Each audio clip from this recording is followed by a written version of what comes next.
O estado de alarma impide que os cidadáns saian ás rúas excepto para traballar ou mercar alimentos.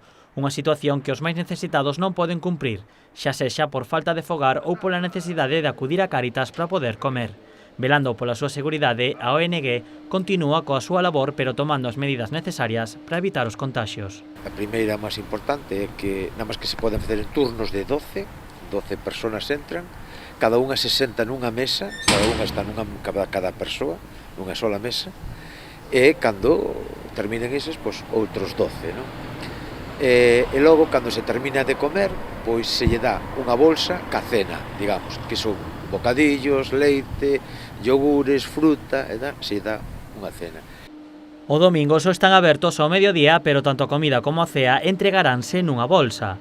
Outras das medidas adoptadas é o peche do roupeiro. Dende o centro traballan para que os usuarios tomen as precaucións oportunas, xa sexa para que non se xunten na entrada ou para que coiden a súa hixiene. Además, para que non haya lío, temos 12 mesas con 12 sillas, cada unha cunha silla, para que non haya problema de ninguna. Tamén lle pedimos, cando entran, e despois lle recordamos cando salen, que se laven as mans. Todas estas medidas tamén están enfocadas a protexer as traballadoras do centro. É que eso temos que mimalo, porque se nos falta, de feito, por eso o comedor se cerra ás 3 e non está hasta o día siguiente, porque os roces entre eles, entre todos, importantísimo, moi importante.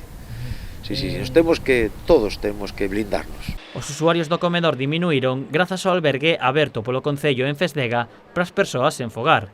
O que aumentou foi o comedor sobre rodas, unha iniciativa coa que Cáritas leva alimentos e medicinas ás persoas que non poden sair á rúa. Non solamente levamos a comida, non, sino tamén se algún ten necesidades das persoas maiores, ten necesidades de medicamentos ou de outra cousa, pois non o fai chegar e aproveitamos ese viaxe para levarlos.